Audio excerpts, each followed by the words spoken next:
Hi, everybody. So yesterday, Wednesday, I was in, well, I know today is Saturday. I'm not that gone. So oh, look, you bent down and picked it up. Thank you. That was very sweet. Yesterday, Wednesday, I was inducted into quarter horse.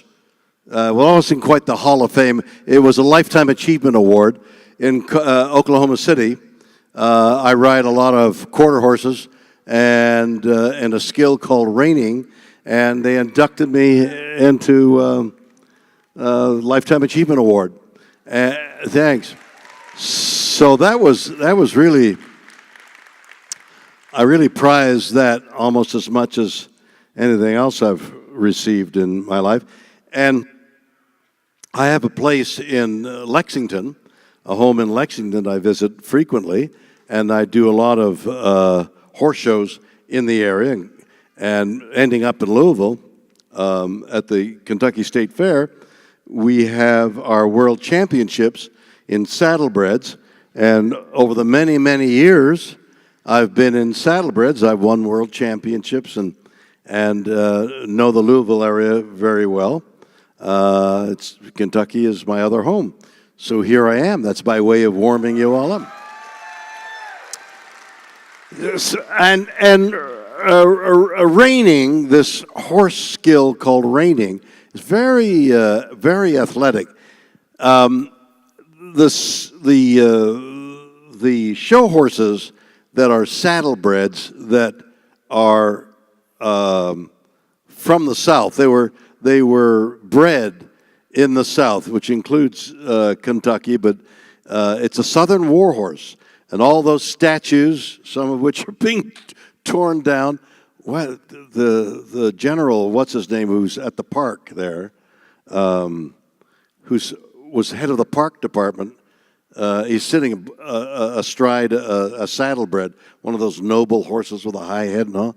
What's his name, the guy overlooking Castleman? Yeah. So he's sitting on a, did they take him down? Because he was head of the park department. That's what he was doing there, apparently. In any case, those noble horses, I've done that a lot and ended up at the Kentucky State Fair, where I have friends come to visit, and the only food we eat is the fair food, the corn and the crinkled potatoes thing, and the pork chops. Do y'all, you notice the way I said y'all? Do y'all go to the fair? You guys end up in the fair? I mean, that's one of the great, only a few of you. I would think everybody in Louisville goes to the fair at one point or another. But if you're there this coming year, I have a great stallion that pulls a cart. And he pulls the cart because he's so beautiful and has such high motion that you don't want to disguise that. So the contestants all move around the ring, and the horse has got a cart behind because they're so beautiful, and you don't want a rider to disguise the line. And so over the years, I've won world championships in not only under saddle, but in harness as well. My horse right now, this magnificent stallion called Medici. Medici is in the hospital right now. Yeah, he pulled a tendon while breeding. And I know what that's like, you know. So he's being doctored right now, and it'll take a few months, so hopefully he'll be all better. And he's doing it with stem cells. The veterinarian is doing stem cells, which is like veterinarian medicine is 3 paces ahead of human medicine.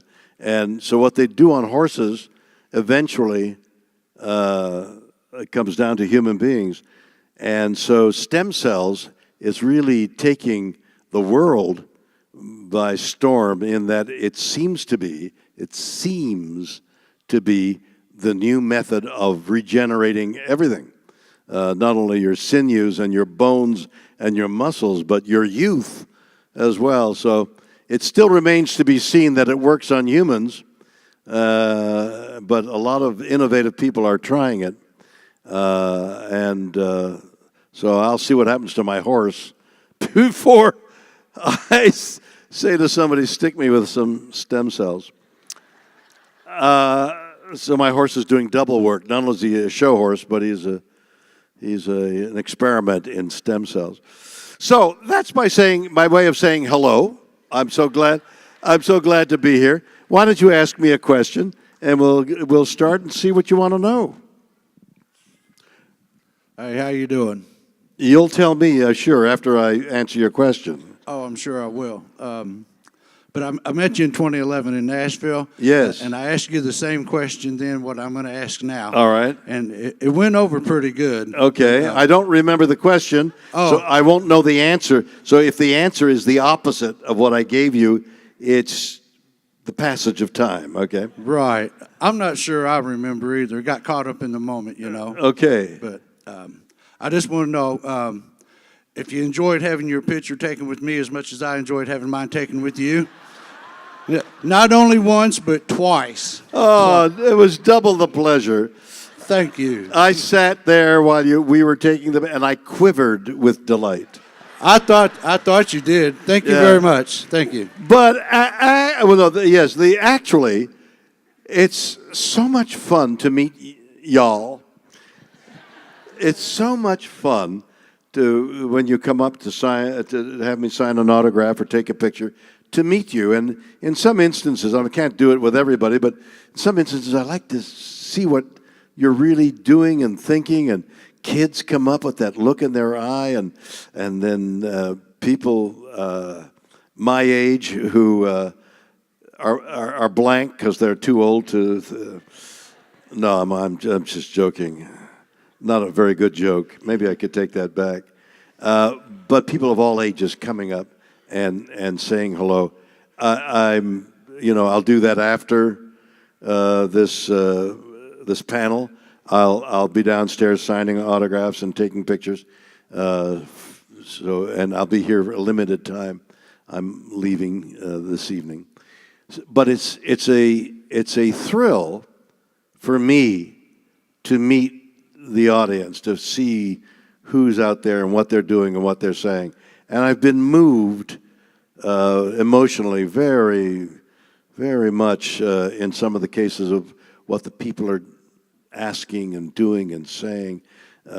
Star Trek helped them in dire moments in their life, and it's incredible to be a part of that. This is the only line, right? Yes. Go ahead. My name's Diane. Hello, Diane. My question is, what do you like better, doing Star Trek or T.J. Hooker? Oh. Well, T.J. Hooker I did for 5 years, and Star Trek I did for 3. When I'm asked, like, what's your favorite part over the years, I don't work that way. What I do is I try and do the best I can. You can stay right there, and I'll answer your question. Good.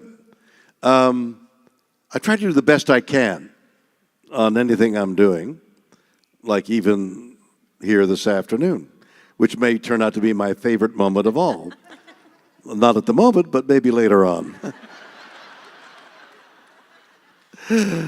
But I try to do the best I can with everything I'm doing, so it's the best I can do at that moment. So Star Trek, I was fresh off the stage. I'd been in the theater, and in the theater, like, this is a theatrical audience. So if I were on stage doing something in a play, I'd be reaching the back there in the blue panel, reaching the back of the audience. It requires an energy that a theater actor has, but on film, when the camera's right there, the point of focus is like your nose. Well, it's true. I mean, you're acting in here and you're saying things, and the difference is quite enormous. And maybe in doing Star Trek, I hadn't quite acquired the intimacy, the fact that you don't have to work as hard. On the other hand, what the hell? As long as it's truthful. So I enjoyed both doing whatever it was I was doing at that time. Thank you. Your next question, my dear. Well, I guess I want to know, okay, you've meant a lot to me my whole life. I've watched you in Twilight, you're early, I've bought your books. When did you realize that it was just Star Trek? Man, this show's never going to leave me. I'm going to be known as Captain Kirk forever. Till, man, I am Captain Kirk, and I've meant a lot to the whole world. When did that hit you? That I'm Captain Kirk and I'm awesome. adored by everybody. Yes. I mean, when did you realize one day that, man, I mean a lot? Just now. Holy cats, I'm adored by everybody. Then why is George Takei so mean to me?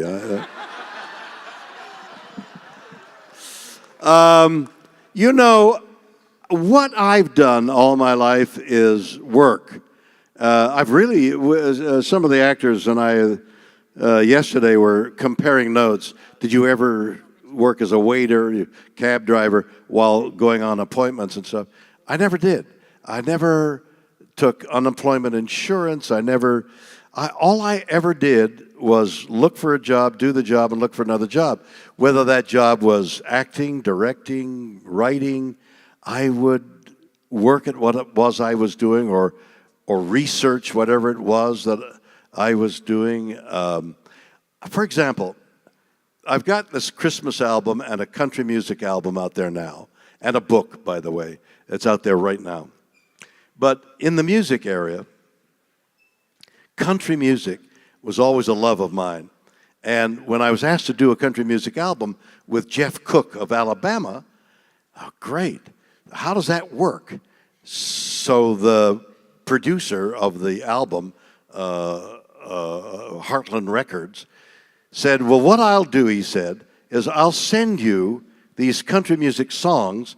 They're being written in Nashville, and I'll send you the songs on your telephone, and they'll be sung by the writer, and in many instances, he said, the writer is a great performer. Well, it turned out to be true. And to backtrack just a little, to give you some information, way back in vaudeville days, there was a building on Times Square in New York City called the Brill Building. And in the Brill Building, all the songwriters had their office. So on a warm summer's day, with the windows open on Times Square, you could hear a cacophony of pianos and people singing to sell their songs to great performers like Al Jolson or Eddie Cantor or any of the great vaudeville guys. Even Frank Sinatra, when the vaudeville age began to turn, all their songs were sung by people working in the Brill Building. Well, somewhere along the line, the Brill Building had disappeared, and the writers of songs seem to have gone to Nashville. So there is this large coterie of songwriters in Nashville, and you can buy their songs. So Brian Curl, who is the head of Heartland Records, began to send me songs sung by the composers who themselves were great performers. Lightning hadn't struck for them yet. It might still, or maybe it will never, and they'll make their living, they'll make their career on writing songs. So as the songs came in, I would say, this appeals to me, this doesn't. And eventually, we picked 12 songs that were on my phone.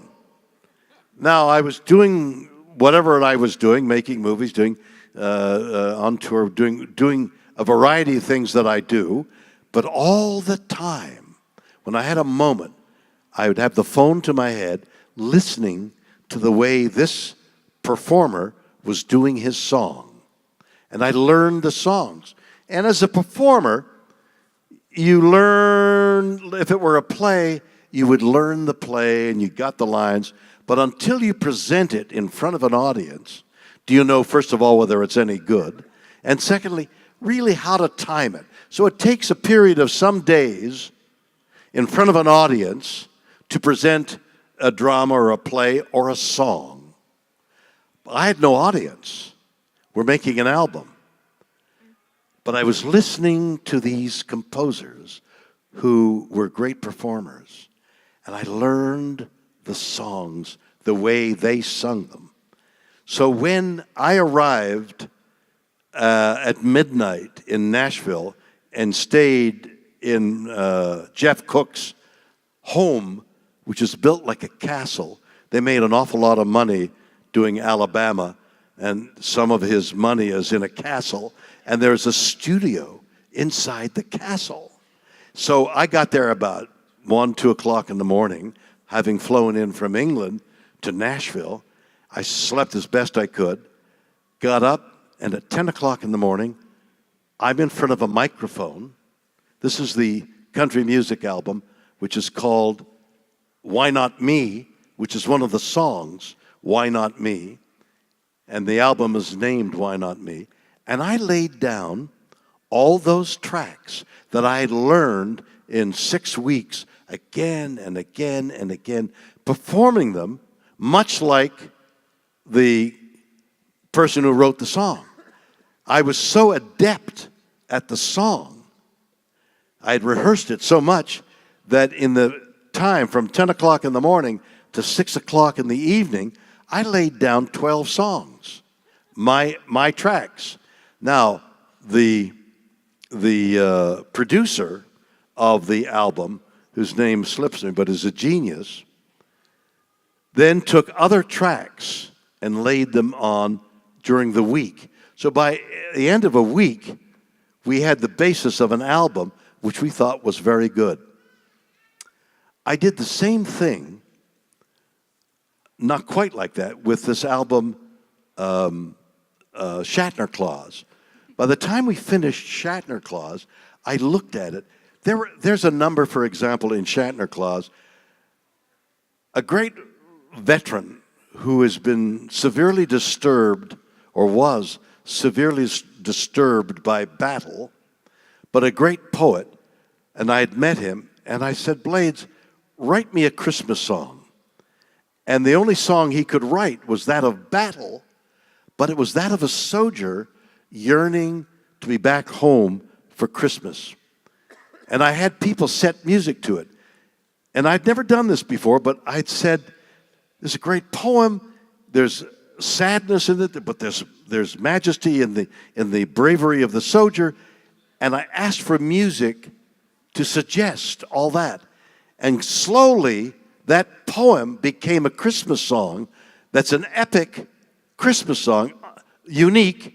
It's a new Christmas song, but it's there as a work of art from many, many people, which includes Blades Anthony, the composer of the poem, myself as the performer, and kind of directing the orchestration, and then all the people. There's a woman singer there whose name escapes me, who's beautiful on it, and it's a work of art. And that's how these albums were put together.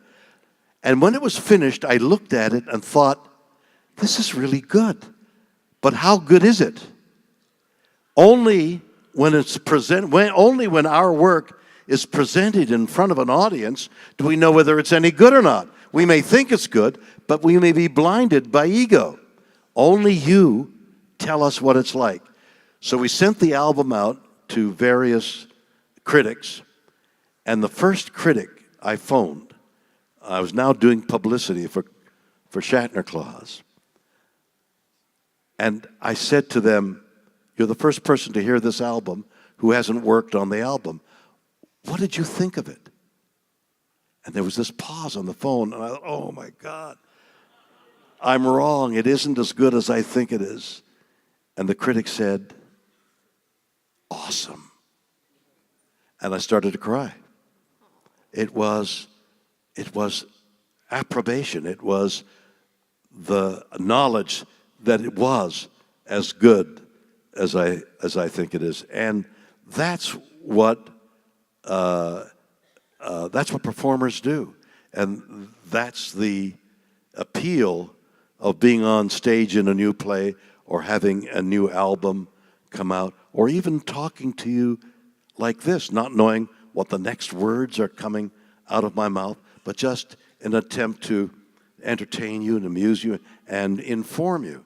So that's the nature of what I do. Thank you for that. My dear, you look beautiful. Thank you. My name is Crystal, and I want to say that me, my dad, and my grandpa... My dad and I. My dad and I...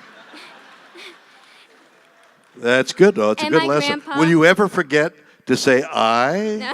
Right. Except when you have to say me. We are huge fans of the show Star Trek. Thank you. And we always wanted to understand, we know what a tribble does, but what actually is a tribble? Wow, a tribble, my dear. Yes. A tribble eats everything. A tribble just regenerates itself like lemmings, and they eat everything, and they could potentially destroy everything. As a lemming, you think it's a little furry thing that you want to pet, but it'll eat your hand just to stay alive. A lemming and a tribble. A tribble became the emblem, the voice of nature gone wild because we interfered.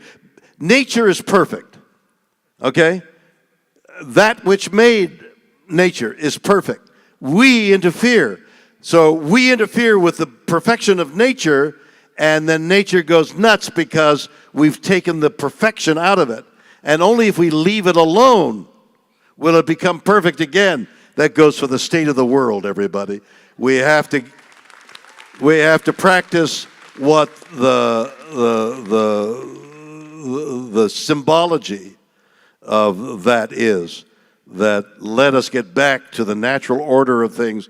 Let us stop interfering with nature as much as we do, and the world will perfect itself, hopefully in time, so that you'll grow up and have children of your own.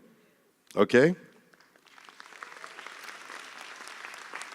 Hello there. Hello, Mr. Shatner. Right into the mic. Right into the mic. Yep. No, even closer. Oh, okay. Even closer, my dear. Kiss that Is this mic. this good? Right there. Mr. Shatner. No. Kiss the mic. You happy now? I didn't mean literally kiss the mic. For God's sakes, boy. Get really close. Put your lips right up to the thing. All right. This a good distance? Perfect. There we go. Okay. So, Mr. Shatner, Yes. it was no secret that Captain James Kirk was sort of a starfaring Casanova. A Casanova? Yeah, a bit. Okay. Yeah. So, while filming the original series, what was your Well, how old are you? I'm 16. Are you about to ask me a sexual question? Not necessarily. I can't tell you anything in front of this audience. See me later. What is it? When playing the role of Captain James T. Kirk, what Kiss was your... the mic. There you go. Are you happy? I did it again. No, I don't want you to kiss the mic. What was your favorite Girl. romantic encounter What was my favorite romantic encounter? while filming the original All right. series? So you called me a Casanova. Yeah, bit, yeah. Well, do you know the rules of being a Casanova? Bit of a ladies' man. What? Bit of a ladies' man. A bit of a ladies' man. Just a bit, yeah. In this day and age, you know what that means? You can be sued. But the other part of being a Casanova is you don't talk, man. You kiss and don't tell. That's the first rule. There you 16-year-old. go. Thanks. They were all beautiful women. I admired and respected them very much. but they were beautiful. And I was a young man, and they were beautiful. You don't play favorites. Everyone is beautiful. Everyone was the best. See me later.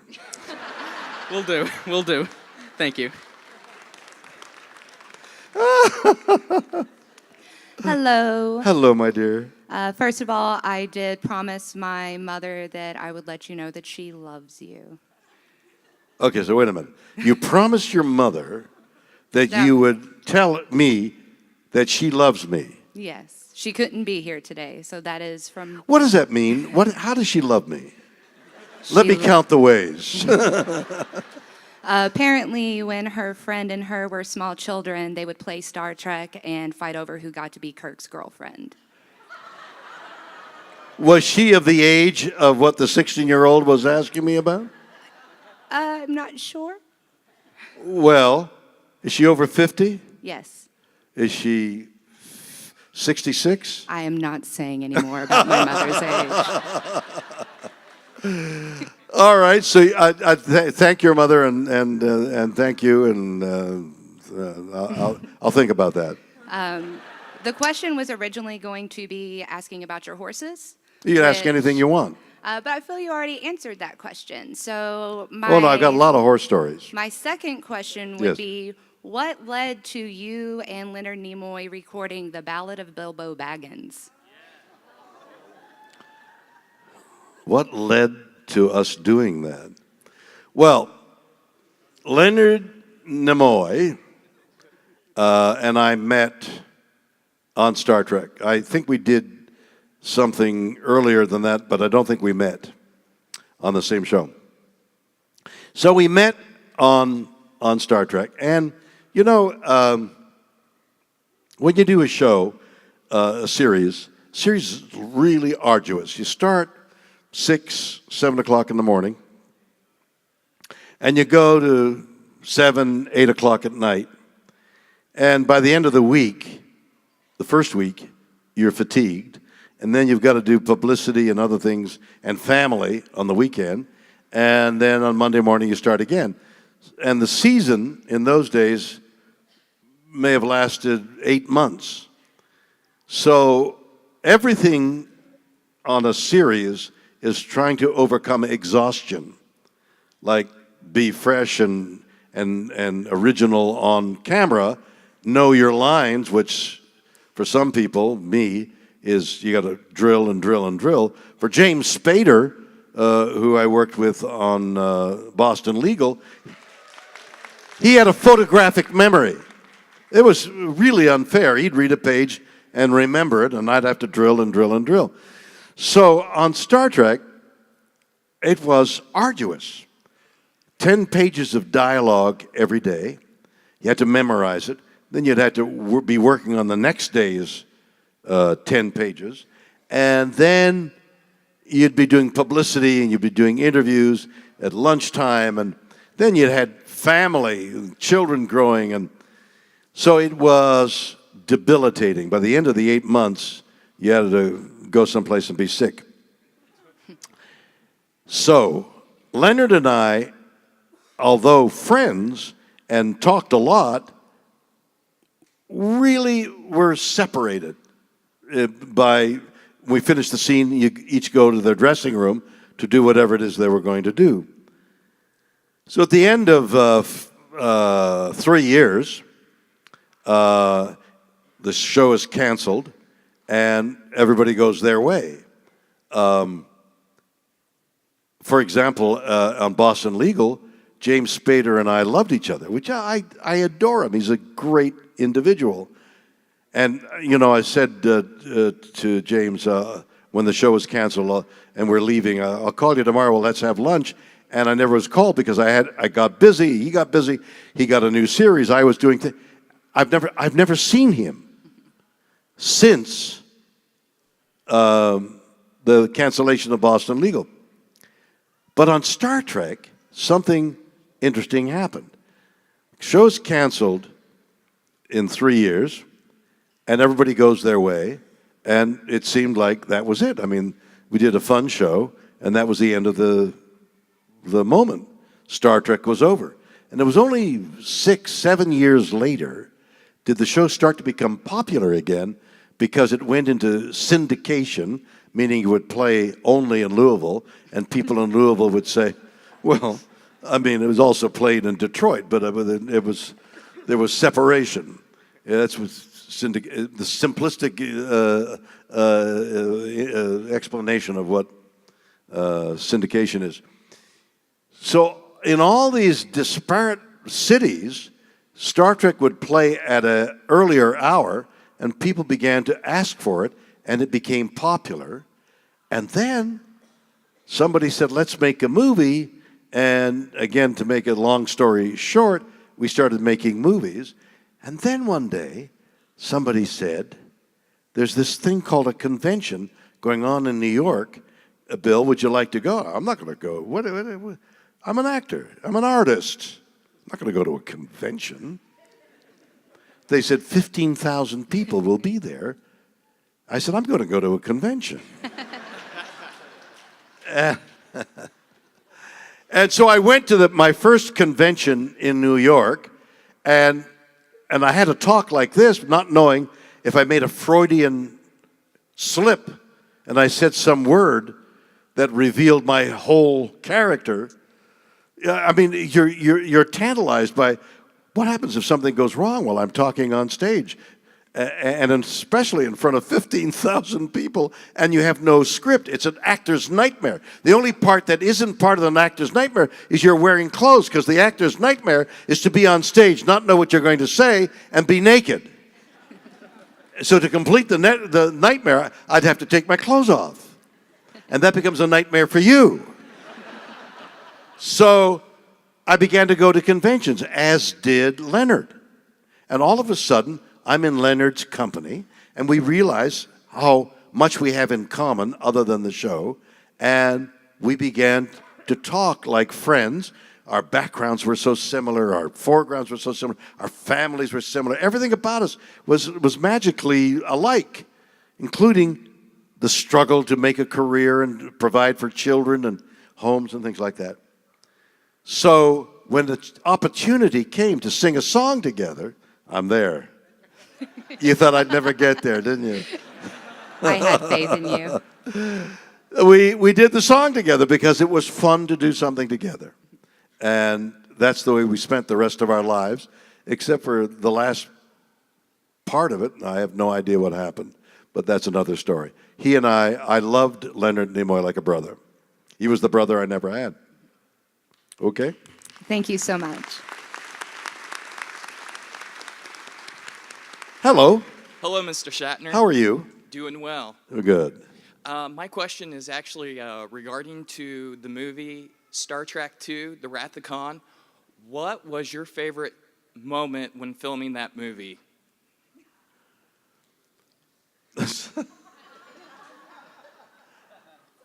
When I was asked to say Khan. Come here. I want you to, right into the microphone, imitate me. Khan! Holy cats. That was really good. You spit all over my microphone here. Yeah. No, I don't know any of those speeches. I'm Mills Entertainment came up with an idea last year, I think. Why don't we play The Wrath of Khan in movie theaters or in a theater like this, and then you come on stage afterwards and spend an hour with the audience talking about anything, The Wrath of Khan or what we're talking about now, which I did. So I've been to 10, 12 theaters in the last year. Good. Did you see it? You're going? Where are you going? Columbus, Ohio. So I'll be in Columbus, Ohio. So on a weekend, I'll go to a couple of cities and come on stage and have some fun with you. And you've seen the film, and we talk about the film. And I tell some special stories about the film, which I can't tell you here because I want you to go to Columbus, Ohio. and I hadn't seen the film in 35 years. In fact, the truth is, I don't go see the films. I don't see anything I do. So when the Bagger Van, the what was the song? The Ballad of, not Bagger Vance, right? Whatever it was. My son-in-law was in Bagger Vance. That's how I can remember that name. I never see anything I do. It's too painful. So, well, it's painful for me. I hope it isn't for you. Is it? And so I'm required to see the last few moments of the Wrath of Khan. And so the last few moments are my favorite moments of the Wrath of Khan, because I really don't know what else is going on. It's been 35 years. But the last few moments are really good. They're really moving, and the audience is touched in the last moments of the Wrath of Khan. Are they not? You can't, people don't see you nod your head. Was that a yes or a no? That was a yes. Oh, it was a yes. So, the last few moments of the Wrath of Khan. You good with that? I'm good with that. All right. Thank you. Next. Hello, Mr. Shatner. Why don't we raise that microphone? I'm tall. There you go. So my question is... A little closer. Okay. How do you feel about the recent Star Trek movies? And do you feel like, I mean, to me, you'll always be Captain Kirk, but how do you feel about the other actor portraying your role? Oh, the people who play Captain Kirk now? Yes. Fie on them. They're young and handsome and young and rich. Chris Pine's wonderful, isn't he? I mean, he's handsome and he's a wonderful actor. And it's terrific. I've never seen any of them. But I interviewed Chris Pine, and I've seen some some little shots of the stuff he's doing, and he's wonderful. I envy the youth, the time. Time has gone by so quickly. It's a cliche. Oh my goodness, time goes by so quickly, and you don't know that your life is over, and you all of a sudden. But the cliche is true. The cliche of how quickly our lives are over is a truth. I'm here to tell you that from the time you're born to the time you die, and the difference whether you die at 30 or die at 90, the 60 years is meaningless because it's over quickly. So the span of your life is all you have. Your life is all you have. You may have a home over your head, but if you were in Alaska, you don't. Or if you were in Northern California, it's burned. Or everything leaves you except what you have in that moment in your life. And that's why it's so precious to do what you want to do, to search for your happiness, to be as meaningful to the next person beside you as you can possibly be, because the reality is we're all on this journey together. We're all going to be born around when we were, and all going to die in the next near few years. I'll die before you, but not much before you. You're going to die soon. It's just a matter of how you define soon. But you're all going to die. We're all on the same journey. It's so limited that you got to grasp the moment. Be as kind as you can to your fellow traveler, and take as much of life as you can for yourself, because it's all you've got. Some of you believe we're going to go to heaven. I hope you're right. I hope I'm there with you. Some of us believe this is it. I believe that we've been given an opportunity to come to life and view the awesomeness and the wonderness of the universe and everything the universe contains. We're here to witness that for a short period of time, and then we leave. And it's up to us to make sure that we're the witnesses that really count to that gorgeous thing we call life. Okay? Thank you very much.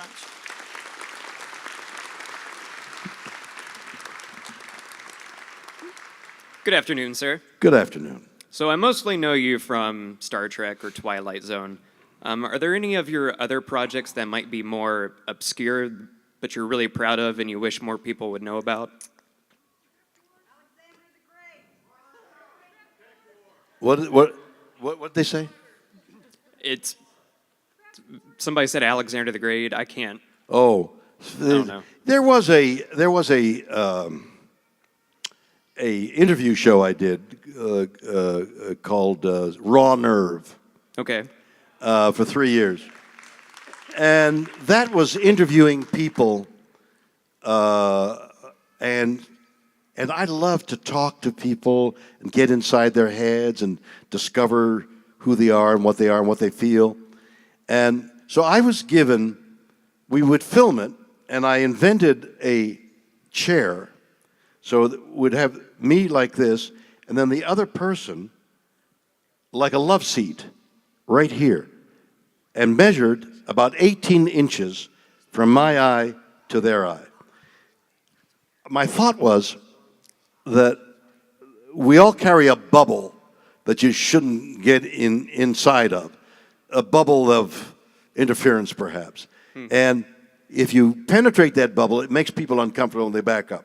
But if you're right on the edge and you're talking to somebody and you can see their eyes and the fluctuations of the facial muscles, and you can see what they're saying, and in seeing what they're saying, they understand that you really want them to talk. I don't want to talk. I want to hear you tell me. And I apparently have that gift of elucidating the story. And in getting that story from people, I'll give you one. Leonard Nimoy, who had been interviewed, 10,000 times. I was interviewing my dear friend, Leonard, wondering, what can I get him to say that he's never said before? Like I like interviews who say, well, what has nobody asked you that you want? What kind of a stupid question? How can I tell you what nobody has asked me? Mm-hmm. But in evoking that story, he began to talk about his grandfather, who was a leather worker, and that when he would come home from acting jobs, he would discover his grandfather's fingers inside his shoes. He's wondering, what is my grandfather doing fiddling with my shoes? And then he realized his grandfather was discovering whether Leonard was making any money or not by the wear and tear on his shoe. If the sole wasn't repaired or the heel was worn down, his grandfather realized he wasn't making much money. But if it was like all nicely repaired, his grandfather was happy. And Leonard said, I haven't thought of that story since it happened. And I was able to get it out. So Raw Nerve is probably a part of me that many of you haven't seen.